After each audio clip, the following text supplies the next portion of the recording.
Good morning शिक्षक साथियों। स्वागत है आप सभी का अपने यूट्यूब चैनल टॉपर क्लासेस में। जैसा कि आप लोग जानते हैं कि दिन पर दिन जो है आप लोगों की परीक्षा की तिथि जो है नज़दीक आती चली जा रही है। मात्र आपके पास 5 दिन का समय बचा हुआ है। इस 5 दिन में अंतिम आपका प्रहार होना है, जो है अंतिम प्रहार करना है, परीक्षा को नस्ते नाबूद करना होगा और अधिकतम अंकों के साथ जो है इस परीक्षा को उत्तीर्ण करना होगा। इसी के साथ जो है अंतिम प्रहार में हम लोग फिर आज जो है हिंदी तथा भाषा विकास से संबंधित प्रश्नों का संकलन किया हूँ, जो बेहद इम्पॉर्टेंट होंगे, परीक्षा की दृष्टि से रामबाण साबित होंगे। एक बार ज़रूर देखिएगा और कंटेंट अच्छा लगे तो प्लीज़ चैनल को लाइक कीजिएगा, सब्सक्राइब कीजिएगा। चलते हैं हम लोग पहले क्वेश्चन की तरफ। पहला क्वेश्चन है, भाषा विकास का सिद्धांत किसने दिया? वेरी इंपॉर्टेंट क्वेश्चन है, परीक्षा में पूछा गया था।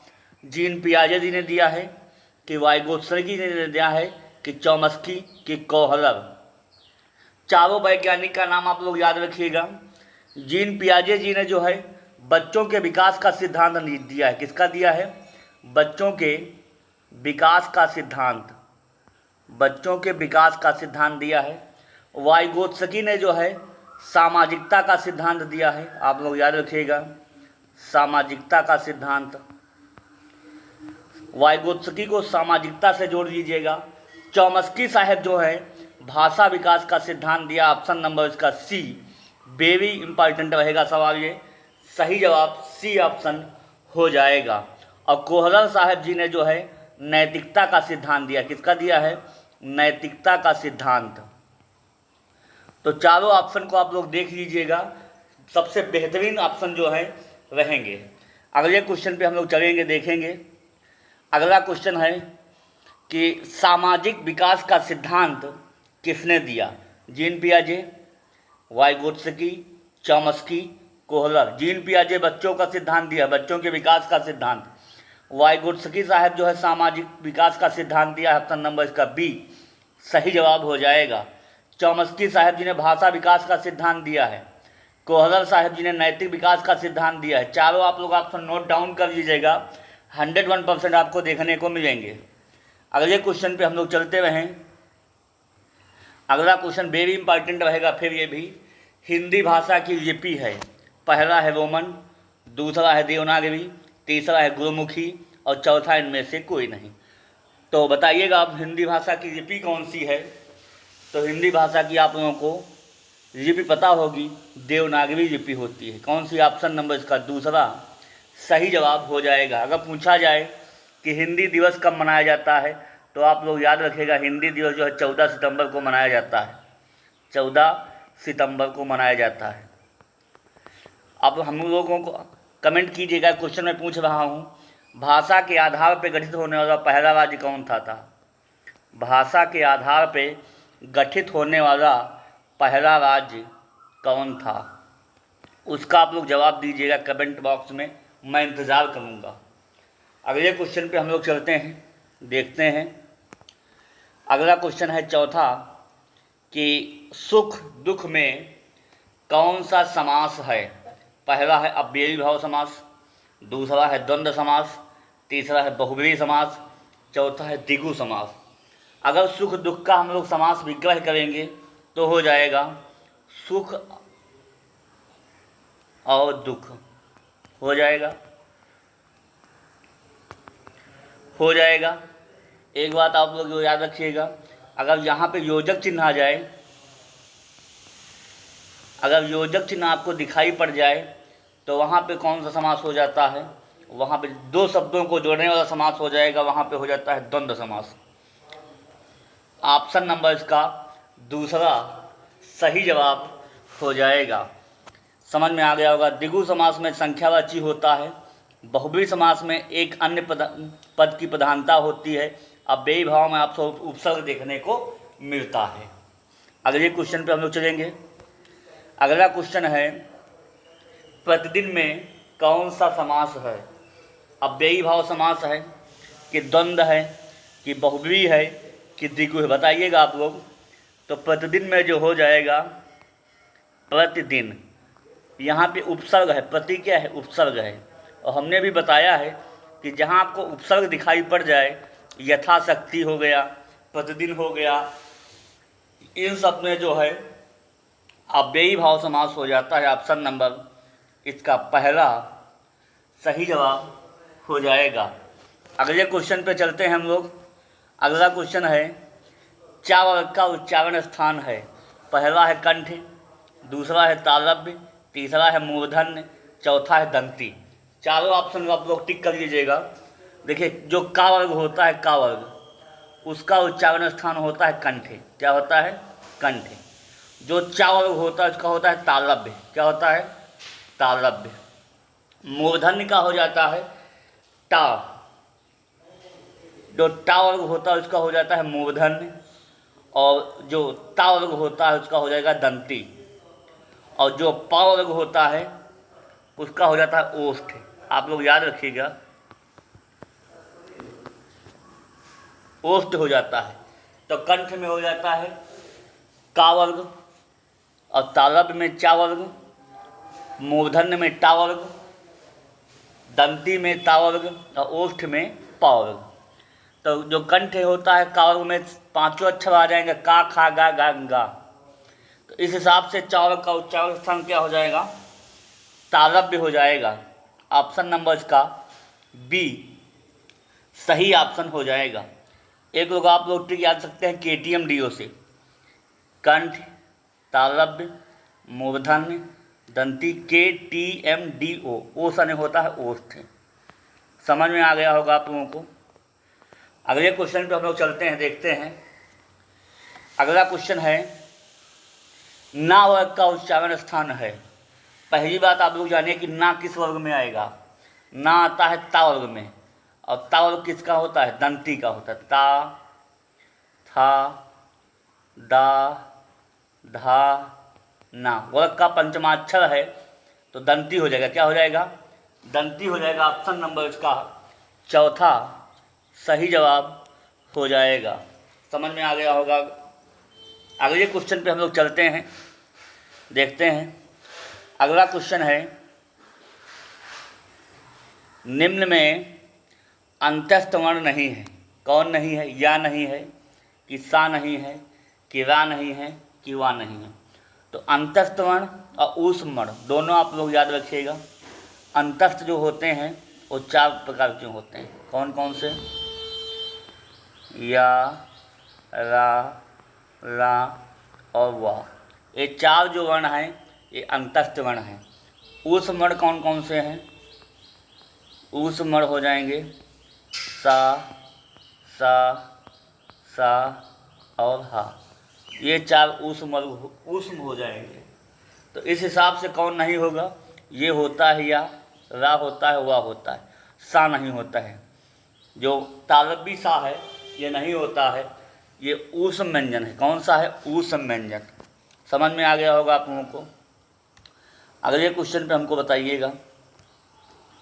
अगला क्वेश्चन है अपादान का कारक चिन्ह है। कौन है? ने है, कि को है, कि से है, कि के लिए है। तो आप लोगों को पता होगा कर्ता ने कर्म को करण से संप्रदान के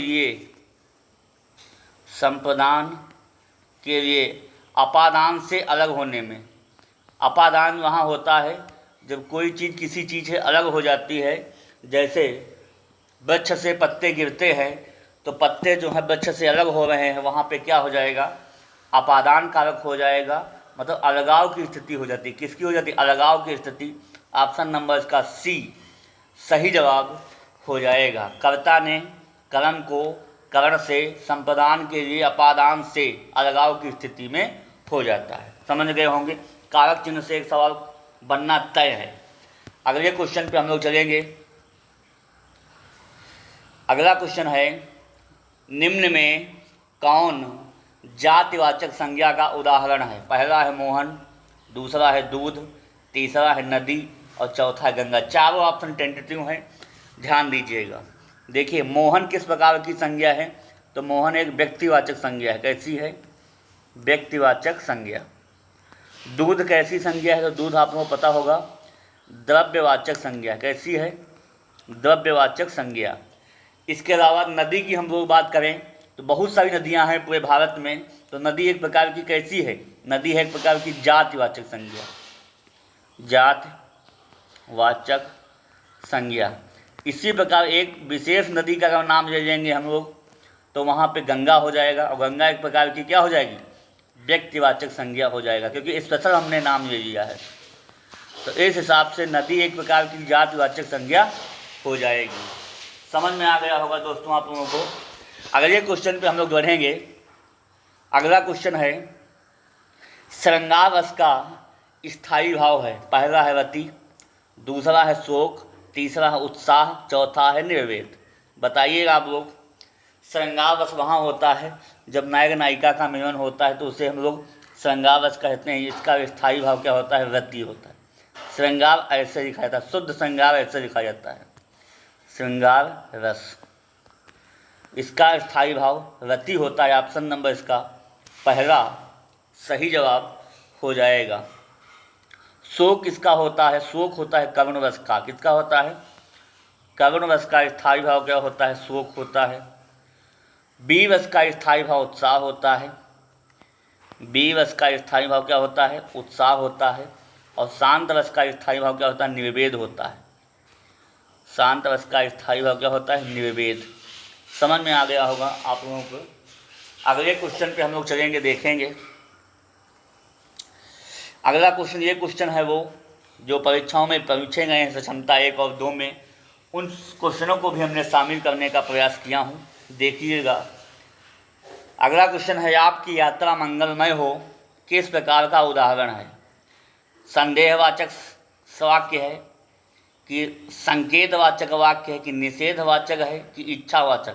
आपकी यात्रा मंगलमय हो, सीधे इच्छा व्यक्त की जा रही है, तो इस वाक्य में जो है इच्छावाचक सर्वनाम हो जाएगा। ऑप्शन नंबर इसका चौथा सही जवाब हो जाएगा। समझ में आ गया होगा आप लोगों को। अगले क्वेश्चन पे हम बढ़ेंगे। अगला क्वेश्चन है समास कितने प्रकार के होते हैं? वेरी इंपॉर्टेंट है। समास कितने प्रकार की होती है? तो समास आप लोगों को पता होगा 6 प्रकार के समास होते हैं। कितने प्रकार के समास? 6 प्रकार के। पहला होता है अव्ययी भाव समास, अव्ययी भाव समास। दूसरा होता है द्वंद्व समास। तीसरा होता है द्विगु समास। चौथा है कर्मधारय समास, कर्मधारय समास। पांचवा होता है तत्पुरुष समास। और छठा होता है बहुब्रीहि समास। आप लोग हमको कमेंट करके बताइएगा कि चौराहा में कौन सा समास हो जाएगा। चौराहा में और दशानन में, दोनों में आप लोग समास बताइएगा कमेंट करके कि चौराहा में कौन सा समास होगा और दशानन में कौन सा समास होगा। अगले क्वेश्चन पे हम लोग बढ़ेंगे।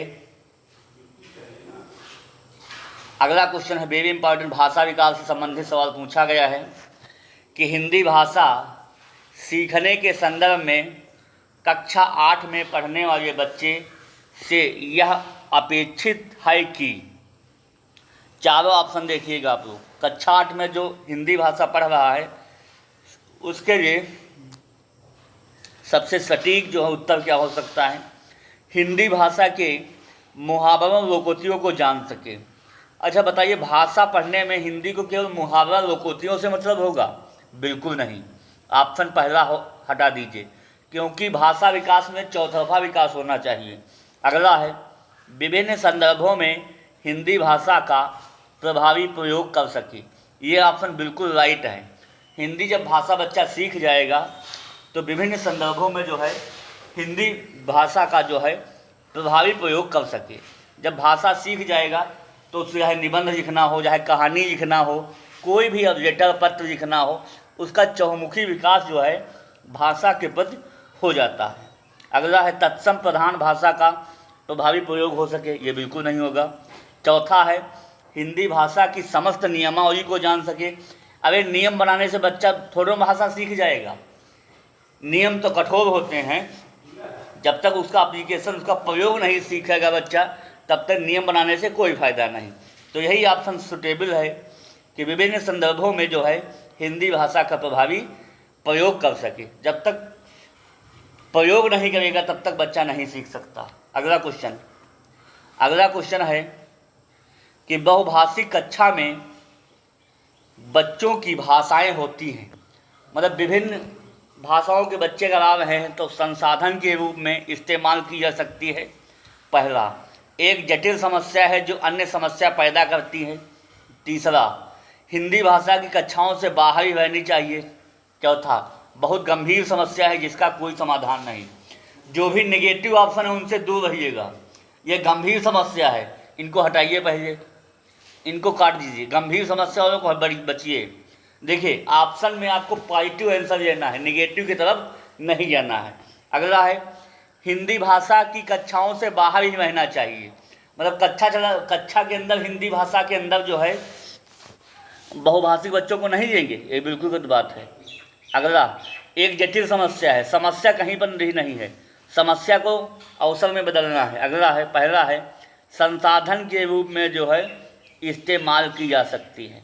जैसे एक हिंदी का बच्चा है, इंग्लिश का बच्चा है, दोनों को अलग नहीं कीजिएगा, बल्कि एक साथ बैठाइएगा और एक दूसरे के साथ भाषा का प्रयोग किया जाना चाहिए। इससे जो है संसाधन के रूप में इस्तेमाल किया जा सकता है। ऑप्शन नंबर का पहला सही जवाब हो जाएगा। समझ में आ गया होगा दोस्तों आप लोगों को। देखिए, बहुत ही समय कम बचा है आप लोगों के पास, प्रयास कीजिए, अधिकतम समय आप लोग दीजिए जिससे परीक्षा में अच्छे से अच्छे अंक प्राप्त कर सकें। लगे रहिए आप लोग। अगले क्वेश्चन पे चलते हैं, क्योंकि विद्यालय भी देखना होता है, क्लास भी देखना है, तो टाइम निकाल कर आप लोग देखते रहिए। अगला क्वेश्चन है, भाषा और लिपि के बीच कैसा संबंध होना चाहिए? कोई निश्चित संबंध नहीं होता है, एक तार्किक संबंध होता है, कोई संबंध होता ही नहीं है और एक निश्चित संबंध होता है। बताइएगा आप लोग। भाषा और लिपि के बीच एक निश्चित संबंध होता है, गलत बात है। कोई संबंध होता ही नहीं, गलत बात है। एक तार्किक संबंध, ये भी नहीं। पहला ऑप्शन सही हो जाएगा। भाषा और लिपि के बीच जो है कोई निश्चित संबंध नहीं होता है। समझ में आ गया होगा दोस्तों आप लोगों को। अगले क्वेश्चन पे, अगला क्वेश्चन है, कविता के माध्यम से पूछा गया है, कविता का एक निश्चित अर्थ होता है जिससे सभी विद्यार्थियों को पढ़ना चाहिए, इस कथन के बारे में आप मानते हैं? देखिए, अगर कविता दी होगी तो उसे हम लोग क्या कहेंगे? उसे कहेंगे पद्यांश। क्या कहेंगे? पद्यांश। बहुत लोग ये भी नहीं जानते हैं कि पद्यांश क्या होता है, गद्यांश क्या होता है। अगर कविता के रूप में बोला गया है तो पद्यांश होगा, अगर कहानी टाइप लिखा गया है तो उसे हम लोग गद्यांश कहते हैं। क्या कहते हैं? उसे हम लोग गद्यांश कहते हैं। आप लोग याद रखिएगा। तो इसमें पहला ऑप्शन है, किसी कविता को एक निश्चित अर्थ के साथ पढ़ना चाहिए। दूसरा है, सभी विद्यार्थी अपने अनुभव परिवेश में ही कविता समझते हैं। तीसरा है, कवि ने कविता एक अर्थ में लिखी जिसे हर विद्यार्थी को समझना चाहिए। चौथा है, अलग अलग अर्थ समझने से पढ़ने की प्रक्रिया बाधित होती है। देखिए, निगेटिव है, अलग अलग अर्थ समझने पढ़ने की प्रक्रिया बाधित होती है, बिल्कुल गलत है। तीसरा ऑप्शन है, कवि ने कविता एक अर्थ में लिखी जिसे हर विद्यार्थी को समझना चाहिए। ये कैसे लिख दो? जिसका कवि का जैसा मन होगा वैसा कविता लिखा गया। अगला है, सभी विद्यार्थी अपने अनुभव परिवेश में ही कविता समझते हैं। बिल्कुल सुटेबल आंसर है। ऑप्शन नंबर इसका दूसरा सबसे बेहतरीन जवाब हो जाएगा। सभी विद्यार्थी अपने अनुभव परिवेश में ही कविता सीखते हैं। पहला ऑप्शन है, किसी कविता को एक निश्चित अर्थ के साथ पढ़ना चाहिए। ये भी जो है निगेटिव आंसर है। एक निश्चित अर्थ के साथ एक जब लगा होगा तो बिल्कुल नहीं होगा, विभिन्न संदर्भों में लगा होना चाहिए। तो ये इस प्रकार से हम एलिमिनेट आंसर करते हैं। अगले क्वेश्चन पे चलेंगे। अगला क्वेश्चन रहेगा, भाषा केवल अभिव्यक्ति का माध्यम ही नहीं बल्कि स्वयं से का माध्यम है। क्या है बताइएगा आप लोग? लिखने का माध्यम है कि पढ़ने का माध्यम है कि बातचीत करने का माध्यम है कि सुनने का माध्यम है? भाषा केवल अभिव्यक्ति का माध्यम ही नहीं बल्कि स्वयं से बातचीत करने का माध्यम है। देखिए, भाषा से ही जो है व्यक्ति का जो है विकास संभव है, बातचीत संभव हो पाती है। ठीक है, तो ऑप्शन नंबर इसका तीसरा सही जवाब हो जाएगा। तो मित्रों, इस प्रश्नों की श्रृंखला समाप्त होती है। कुछ चुनिंदा प्रश्नों को हमने लेकर आया था। बताइएगा आप लोग कैसा रहा सेशन, और अंतिम प्रभाव के साथ आप लोग लगे रहिएगा और मेरी मेहनत को बेकार मत जाने दीजिएगा। आप लोग तैयारी में लगे रहिएगा तो 120 प्लस आप लोग अंक लेकर रहेंगे। जो भी प्रैक्टिस सेट दिए जा रहे हैं इस चैनल के माध्यम से आप लोग कंटिन्यू देखते रहिए और अपनी तैयारी को मजबूत करते रहिए। तो इसी के साथ आज के लिए धन्यवाद। फिर नेक्स्ट क्लास में मैं फिर मिलूँगा, तब तक के लिए तैयारी को मजबूत कीजिएगा। Okay, thank you.